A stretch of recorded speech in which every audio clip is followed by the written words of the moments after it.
नमस्कार मेरे प्यारे मित्रों, आपका बहुत बहुत स्वागत है आपके अपने यूट्यूब चैनल सक्सेस क्लासेस पे। और मैं एक बार फिर से बायोलॉजी के इंपॉर्टेंट क्वेश्चंस के साथ हाजिर हूँ।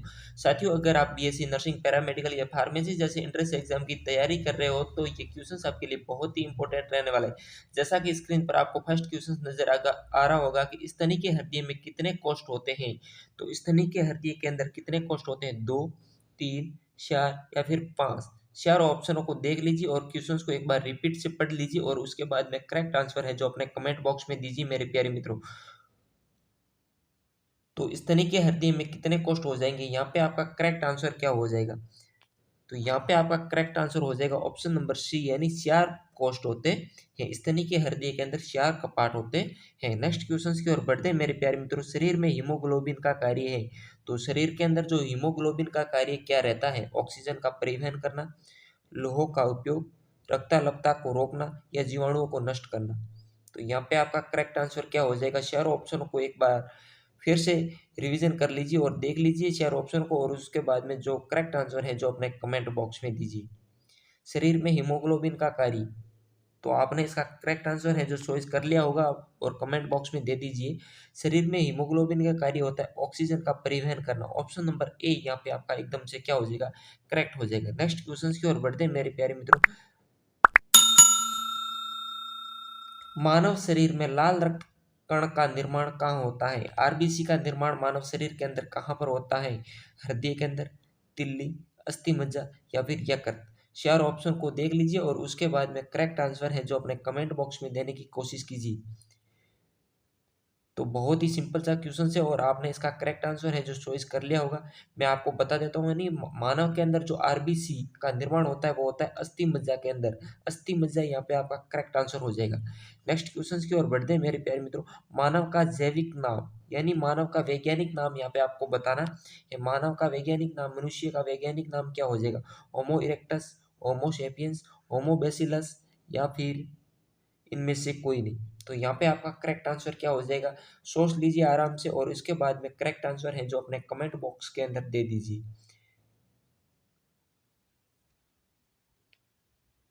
तो यहाँ पे आपका करेक्ट आंसर आपने चॉइस कर लिया होगा। मानव का जो जैविक नाम का है या वैज्ञानिक नाम का है वो हो जाएगा होमोसेपियंस। आपका एकदम से करेक्ट हो जाएगा। होमोसेपियंस है वो एकदम से आपका करेक्ट हो जाएगा। नेक्स्ट क्वेश्चन की ओर बढ़ते हैं। नेचुरल सिलेक्शन का सिद्धांत किसने बनाया? नेचुरल सिलेक्शन का सिद्धांत बनाने वाले वैज्ञानिक, आपके सामने चारों ऑप्शन विकल्प दे रखे हैं और चारों विकल्प को ध्यान से पढ़ लीजिए और उसके बाद में करेक्ट आंसर अपने कमेंट बॉक्स में दे दीजिए। नेचुरल सिलेक्शन का सिद्धांत, न्यूटन, मेंडल, डार्विन या इनमें से कोई नहीं। उम्मीद है इसका करेक्ट आंसर आपने चॉइस कर लिया होगा। मैं आपके सामने इसका करेक्ट आंसर रख देता हूँ, डार्विन। यानी नेचुरल सिलेक्शन का सिद्धांत डार्विन ने दिया था। नेक्स्ट क्वेश्चन की ओर बढ़ते हैं। रेशम पालन कहलाता है, रेशम पालन कहलाता है एपीकल्चर, पिसीकल्चर, सेरीकल्चर या इनमें से कोई नहीं। बहुत ही अच्छा क्वेश्चन है। आपको बताना है कि रेशम पालन को क्या कहेंगे? एपीकल्चर, पिसीकल्चर या फिर सेरीकल्चर या इनमें से कोई नहीं। चारों ऑप्शन को विजिट कर लीजिए आराम से मेरे भाई और बहनों और उसके बाद में करेक्ट आंसर है जो अपने कमेंट बॉक्स में दीजिए। तो यहाँ पे आपने करेक्ट आंसर चॉइस कर लिया होगा। मैं आपके सामने इसका करेक्ट आंसर शो कर देता हूँ। रेशम पालन को सेरीकल्चर कहते हैं। सेरीकल्चर आपका करेक्ट आंसर हो जाएगा। नेक्स्ट क्वेश्चन की ओर बढ़ते हैं। सबसे बड़ा उड़ने में असमर्थ पक्षी जो सबसे तेज गति से दौड़ सकता है वह है। तो यहाँ पे आपको बताना है, यानी सबसे बड़ा उड़ने में असमर्थ पक्षी जो सबसे तेज गति से दौड़ सकता है वो हो जाएगा। आपका करेक्ट आंसर क्या हो जाएगा? चार ऑप्शन को एक बार देख लीजिए। पेंगुइन, एमू, ऑस्ट्रिच या कीवी। चारों ऑप्शनों को एक बार फिर से आप पढ़ लीजिए और उसके बाद में करेक्ट आंसर अपने कमेंट बॉक्स में दीजिए मेरे प्यारे मित्रों। सबसे बड़ा उड़ने में असमर्थ पक्षी जो सबसे तेज गति से दौड़ सकता है, तो यहाँ पे आपका करेक्ट आंसर हो जाएगा ऑस्ट्रिच है, जो आपका करेक्ट आंसर हो जाएगा। नेक्स्ट क्वेश्चन की ओर बढ़ते हैं। नेक्स्ट क्वेश्चंस आपकी स्क्रीन पर, और बहुत ही ये अपने दिमाग से इस क्वेश्चंस का आंसर देना है। छात्रों को अभिव्यंजना शक्ति और शैली की जांच के लिए आप कौन सा उपाय अपनाएंगे? उनसे प्रश्न करके उनका उत्तर लेंगे, उनको वस्तुनिष्ठ प्रश्न गृह कार्य के लिए देंगे, उनको प्रश्न देकर उनका उत्तर लिखने को कहेंगे, या ये सभी? तो यहाँ पे करेक्ट आंसर हो जाएगा, यानी उनको प्रश्न देकर उनका उत्तर लिखने को कहेंगे, यहाँ पे करेक्ट है। नेक्स्ट क्वेश्चन की ओर बढ़ते हैं। लाल रक्त कणिकाएं किस नाम से जानी जाती हैं? लाल रक्त कणिकाओं का दूसरा नाम आप किस नाम से उनको पुकारोगे? इरिथ्रोसाइट्स, इयोसिनोफिल्स, ल्यूकोसाइट्स या इनमें से कोई नहीं। चारों ऑप्शनों को एक बार फिर से आप विजिट कर लीजिए और उसके बाद में करेक्ट आंसर अपने कमेंट बॉक्स में दीजिए मेरे प्यारे मित्रों। उम्मीद है आपने इसका करेक्ट आंसर है जो चॉइस कर लिया होगा। तो यहाँ पे आपका करेक्ट आंसर हो जाएगा इरिथ्रोसाइट। ऑप्शन ए आपका एकदम से क्या हो जाएगा, करेक्ट हो जाएगा। इरिथ्रोसाइट्स को लाल रक्त कणिकाओं के नाम से जाना जाता है। नेक्स्ट क्वेश्चन की ओर बढ़ते हैं। निम्न में से कौन पारितंत्र का अजीवीय घटक है? तो यहाँ पे आपको बताना है पारितंत्र का अजीवीय घटक। जीवाणु, मानव, क्लोरेला। तो चारों ऑप्शन को एक बार फिर से आप रिवीजन कर लीजिए और उसके बाद में करेक्ट आंसर है जो अपने कमेंट बॉक्स में साथ साथ देते रहिए, ताकि हमें भी पता चले कि मेरे प्यारे मित्रों की तैयारी आज कितनी है। और लगातार अपन रेगुलर ये क्वेश्चंस करते जाएंगे, वैकल्पिक क्वेश्चन करते जाएंगे, जिससे आपकी तैयारी और मजबूत हो जाएगी और आप बीएससी नर्सिंग इंट्रेंस एग्जाम के अंदर बहुत ही अच्छा परफॉर्मेंस करके आप आपको गवर्नमेंट कॉलेज भी मिलेगी। तो यहाँ पे आपका करेक्ट आंसर क्या हो जाएगा, आपने चॉइस कर लिया होगा। तो यहाँ पे आपका करेक्ट हो जाएगा जल। जल है जो पारितंत्र का अजीवीय घटक है। नेक्स्ट क्वेश्चन की ओर बढ़ते, फलों का अध्ययन कहलाता है। तो यहाँ पे आपको बताना है कि फलों के अध्ययन को कहते हैं फिनोलॉजी, पोमोलॉजी, एगिस्ट्रोलॉजी या एंथोलॉजी। चारों ऑप्शनों को देख लीजिए आराम से और उसके बाद में है जो करेक्ट आंसर है जो अपने कमेंट बॉक्स में दीजिए। तो उम्मीद है इसका जो करेक्ट आंसर है जो आप भाइयों और बहनों ने करेक्ट कर चॉइस कर लिया होगा। फलों के अध्ययन को क्या कहते हैं, तो मैं आपको बता देता हूँ कि फलों के अध्ययन को पोमोलॉजी कहते हैं। ऑप्शन बी है जो आपका एकदम से क्या हो जाएगा, करेक्ट आंसर हो जाएगा। नेक्स्ट क्वेश्चन की ओर बढ़ते हैं। नेक्स्ट क्वेश्चन आपकी स्क्रीन पर पहुंच चुका है। निम्नलिखित में से मनुष्य के शरीर में पाई जाने वाली कौन सी ग्रंथि वाहिनी वीन है? कौन सी ग्रंथि है जो वाहिनी वीन है जो मनुष्य के शरीर में पाई जाती है? यकृत, गुर्दा, अंतस्रावी ग्रंथि या पसीने की ग्रंथि। तो यहाँ पे आपका करेक्ट आंसर क्या हो जाएगा मेरे प्यारे मित्रों, निम्नलिखित में से मनुष्य के शरीर में पाई जाने वाली कौन सी ग्रंथि विहीन है? तो यहाँ पे आपका करेक्ट आंसर हो जाएगा अंतस्रावी ग्रंथि, आपका करेक्ट आंसर हो जाएगा। नेक्स्ट क्वेश्चन आपकी स्क्रीन पर ढोल नगाड़ों के साथ सबसे विषैली मछली है। तो यहाँ पे आपको बताना है कि सबसे विषैली मछली है। चारों ऑप्शन आपके सामने है। पाषाण मछली, समुद्री मछली, आरा मछली, विद्युत मछली। चारों ऑप्शन आपके सामने रख दिए हैं और आपको बताना है इनमें से आपको करेक्ट आंसर क्या हो जाएगा। चारों ऑप्शनों के बाद आपका करेक्ट आंसर बताना है। चारों ऑप्शनों को एक बार फिर से विजिट कर लीजिए और उसके बाद में है जो आपका करेक्ट आंसर है जो आपको बताना है। तो यहाँ पे आपका करेक्ट आंसर है जो आपने चॉइस कर लिया होगा, पाषाण मछली है जो सबसे विषैली मछली है। नेक्स्ट क्वेश्चन की ओर बढ़ते हैं। नेक्स्ट क्वेश्चन पूछा गया है कि जब वृक्क कार्य करना बंद कर दे तो निम्न में से कौन सा पदार्थ जमा होता है? यदि अपने शरीर की जो किडनी है वो कार्य करना बंद कर दे तो कौन सा पदार्थ है वो इकट्ठा हो जाएगा या जमा हो जाएगा? शरीर के अंदर वसा, रक्त में नत्र जनित अपशिष्ट पदार्थ या रक्त में शर्करा या शरीर में प्रोटीन। तो यहाँ पे आपका करेक्ट आंसर क्या हो जाएगा, सोच समझ करके इसका करेक्ट आंसर कमेंट बॉक्स में दीजिए। उम्मीद है इसका करेक्ट आंसर आपने चॉइस कर लिया होगा। मैं आपके सामने इसका करेक्ट आंसर रख देता हूँ। यानी जो अपनी किडनी या वृक्क कार्य करना बंद कर दे तो अपने शरीर के अंदर रक्त में नत्र जनित अपशिष्ट पदार्थ है वो क्या हो जाएगा, जमा हो जाएगा। यानी किडनी का काम क्या है, रक्त को सानने का काम है, इसलिए नत्र जनित अपशिष्ट पदार्थ है वो रक्त के अंदर जमा हो जाएगा। नेक्स्ट क्वेश्चन की ओर बढ़ते हैं। नेक्स्ट क्वेश्चंस की ओर बढ़ते हैं मेरे प्यारे मित्रों। किस पादप हार्मोन के छिड़काव से अनिषेक फल प्राप्त किए जा सकते हैं? किस पादप हार्मोन के छिड़काव से अनिषेक फल प्राप्त किए जाते हैं? तो यहाँ पे आपका करेक्ट आंसर क्या हो जाएगा, ऑक्सिन, एब्सिसिक एसिड, साइटोकाइनिन या जिब्रेलिन। तो यहाँ पे अपना करेक्ट आंसर है जो कमेंट बॉक्स में दीजिए।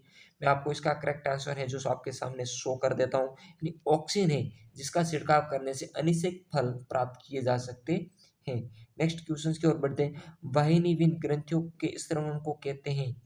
जो वाहिनीविहीन ग्रंथियां होती है उसके स्त्रावण को क्या कहते हैं? रस, उत्सर्जन, घोल या फिर हार्मोन। तो यहाँ पे करेक्ट आंसर क्या हो जाएगा अपने कमेंट बॉक्स में दीजिए मेरे प्यारे मित्रों। मैं आपके सामने इसका करेक्ट आंसर है जो शो कर देता हूँ, हार्मोन कहते हैं। नेक्स्ट क्वेश्चन की ओर बढ़ते हैं। आंखों की दूरदृष्टि की बीमारी किसके कारण होती है? जो आंखों के अंदर दूरदृष्टि की बीमारी होती है वो किसके कारण होती है? रेटिना के छोटा होने से, नेत्र गोलक के छोटा होने से, या फिर पुतली के फैलने से, या फिर इनमें से कोई नहीं।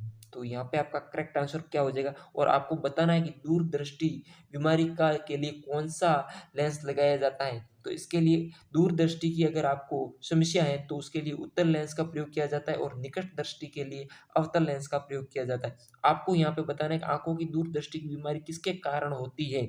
होने का कारण बताना है, रेटिना के छोटा होने से, नेत्र गोलक के छोटा होने से, पुतली के फैलने से, या इनमें से कोई नहीं। तो यहाँ पे आपका करेक्ट आंसर हो जाएगा मेरे प्यारे मित्रों, मैं आपके सामने शो कर देता हूँ, यानी नेत्र गोलक के छोटा होने से दूरदृष्टि की बीमारी होती है।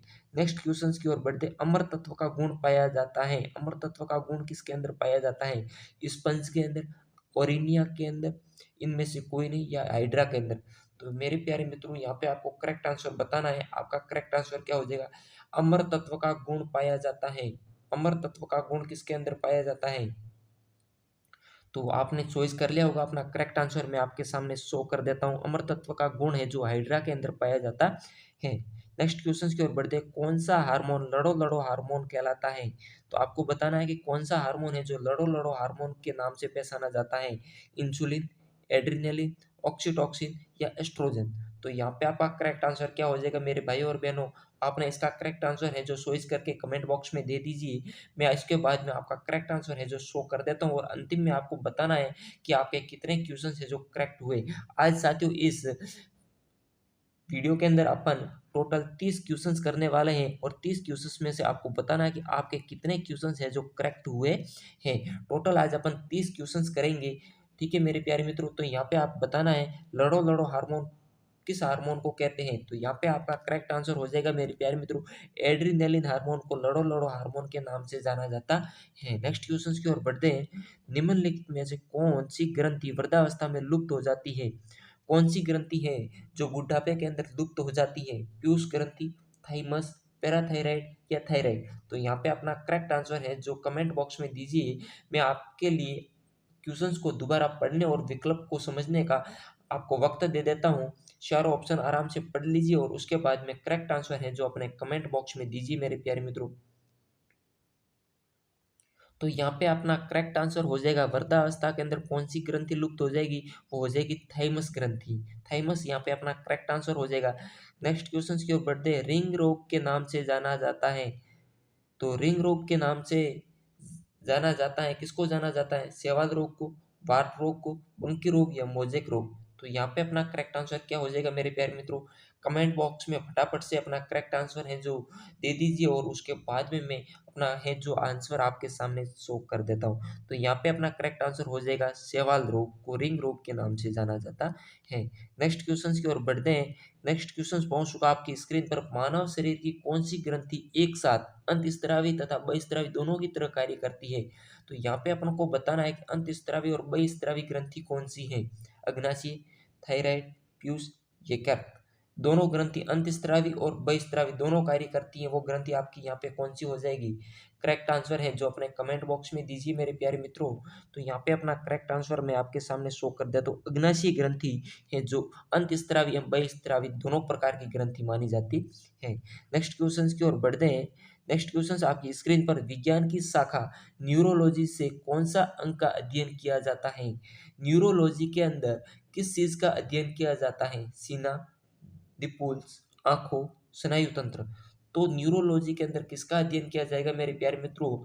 इसका करेक्ट आंसर अपने कमेंट बॉक्स में दीजिए। मैं आपके सामने इसका करेक्ट आंसर है जो शो कर देता हूँ। न्यूरोलॉजी के अंदर स्नायु तंत्र का अध्ययन किया जाता है मेरे प्यारे मित्रों। नेक्स्ट क्वेश्चन की ओर बढ़ते हैं। बहुत ही अच्छा क्वेश्चन है। खुजली का रोग इसके बीच का कारण निम्नलिखित में से कौन सा है? जो शरीर के अंदर खुजली हो जाती है वो किसके कारण होती है? जीवाणु के कारण, प्रोटोजोआ, सूक्ष्म कीट, या फिर कवक के कारण। तो यहाँ पे अपना करेक्ट आंसर क्या हो जाएगा? कमेंट बॉक्स में दीजिए मेरे प्यारे मित्रों। तो खुजली रोग है जो कवक के कारण होती है, किसके कारण होती है? कवक यहाँ पे अपना करेक्ट आंसर हो जाएगा। नेक्स्ट क्वेश्चन की ओर बढ़ते हैं। सबसे अधिक आयरन किसमें पाया जाता है? तो यहाँ पे अपन को बताना है कि सबसे अधिक आयरन या लोहा किसके अंदर पाया जाता है? तो अपनों को बताना है यहाँ पे अपना करेक्ट आंसर क्या हो जाएगा? केला, हरी पत्तीदार सब्जियां, दूध, सेब। चारों ऑप्शन आपके सामने हैं और चारों ऑप्शन में से आपको करेक्ट आंसर है जो कमेंट बॉक्स में देना है। तो यहाँ पे आपका करेक्ट आंसर हो जाएगा यानी ऑप्शन नंबर बी, हरी पत्तीदार सब्जियां, जिसके अंदर सबसे अधिक आयरन पाया जाता है। ऑप्शन बी आपका करेक्ट हो जाएगा मेरे प्यारे मित्रों। नेक्स्ट क्वेश्चन की ओर बढ़ते हैं। अंडा देने वाला स्तनधारी है, तो यहाँ पे अपन को बताना है कि अंडा देने वाला स्तनधारी कौन सा है। ये सभी क्वेश्चंस मेरे प्यारे मित्रों बीएससी नर्सिंग इंट्रेंस एग्जाम की दृष्टि से बहुत ही अच्छे क्वेश्चंस है। आप इन क्वेश्चंस को रेगुलर पढ़ते जाना, वीडियो को अंत तक देखना, ताकि ये क्वेश्चंस आपके एग्जाम के अंदर कहीं से भी पुटअप हो सकता है। एक भी क्वेश्चंस अपन यानी 12th का सिलेबस का आधार पर बीएससी नर्सिंग का एग्जाम होता है और 12th के बायोलॉजी का एक भी यूनिट ऐसा अपन नहीं छोड़ेंगे जिसके अंदर आपका क्वेश्चंस है जो बाकी रह जाएगा। पूरे पूरे क्वेश्चंस करने वाले हैं, हर टॉपिक वाइज क्वेश्चंस करेंगे। तो यहाँ पे आपको बताना है कि अंडे देने वाला स्तनधारी चूहा, मेंढक, कंगारू, प्लेटिपस। तो यहाँ पे अपना करेक्ट आंसर क्या हो जाएगा? आप सभी लोगों ने चॉइस करके कमेंट बॉक्स में दे दिया होगा। तो यहाँ पे अपना करेक्ट आंसर है प्लेटिपस है जो अपना करेक्ट आंसर हो जाएगा। अंडा देने वाला स्तनधारी है वो प्लेटिपस हो जाएगा। नेक्स्ट क्वेश्चन की ओर बढ़ते हैं। लाल रक्त कणिकाएं कहाँ उत्पन्न होती है? क्वेश्चन रिपीट हुआ है, इसका मतलब क्वेश्चन इंपॉर्टेंट है। लाल रक्त कणिकाएं कहाँ उत्पन्न होती है? तिल्ली, अस्थि मज्जा, यकृत या वृक्क। तो यहाँ पे अपना करेक्ट आंसर मैंने आपको पहले ही बता दिया था। लाल रक्त कणिकाओं का निर्माण अस्थि मज्जा के अंदर होता है। ऑप्शन बी आपका क्या हो जाएगा? करेक्ट हो जाएगा। आज टोटल 30 क्वेश्चंस करेंगे साथियों इस वीडियो के अंदर, और 30 क्वेश्चंस में से आपके कितने क्वेश्चंस करेक्ट हुए मुझे कमेंट बॉक्स में जरूर बताएं साथियों। और नेक्स्ट क्वेश्चन की ओर बढ़ते हैं। हाइड्रा का प्रचलन अंग है, तो हाइड्रा का प्रचलन अंग क्या हो जाएगा? कूटपाद, सीलिया, टेंटेकल्स या इनमें से कोई नहीं। तो हाइड्रा का जो प्रचलन अंग होता है वो क्या होता है मेरे प्यारे मित्रों? कमेंट बॉक्स में दे दीजिए इसका करेक्ट आंसर, मैं आपके सामने शो कर देता हूँ। हाइड्रा का जो प्रचलन अंग होता है वो टेंटेकल्स होता है। ऑप्शन सी आपका क्या हो जाएगा? करेक्ट हो जाएगा। नेक्स्ट क्वेश्चन की ओर बढ़ते हैं। कोशिका के भीतर श्वसन का केंद्र होता है, तो कोशिका के भीतर श्वसन का केंद्र क्या हो जाएगा?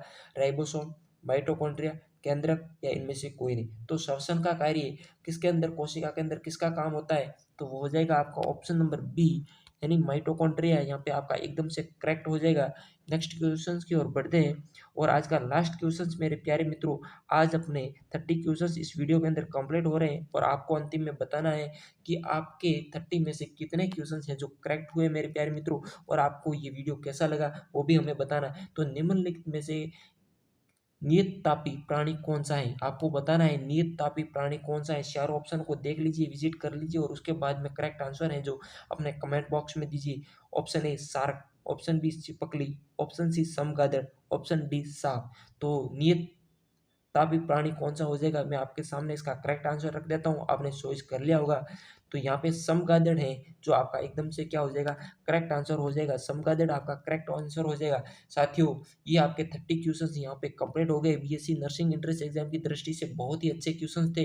और साथियों अगर आपको ये वीडियो अच्छा लगा है तो वीडियो को लाइक कर दीजिए मेरे प्यारे मित्रों, और चैनल पे पहली बार हो तो चैनल को सब्सक्राइब करके बेल आइकन जरूर से प्रेस कर दे, ताकि हर वीडियो की नोटिफिकेशन आपको समय टू समय मिलती रहे और आप इन क्वेश्चन से वंचित न रहे और आप बीएससी नर्सिंग के अंदर बहुत ही अच्छा परफॉर्मेंस करके आओगे और आपको गवर्नमेंट कॉलेज मिलेगी। मैं उम्मीद करूंगा, भगवान से दुआ करूंगा कि आपको गवर्नमेंट कॉलेज मिले और आपकी फीस के नाम पर 1 रुपया भी फीस न लगे। तो साथियों आप लगातार पढ़ते रहिए और वीडियो को लाइक कीजिए। और आज के लिए इतना ही, मिलते हैं नेक्स्ट वीडियो के साथ, तब तक के लिए जय हिंद, जय भारत।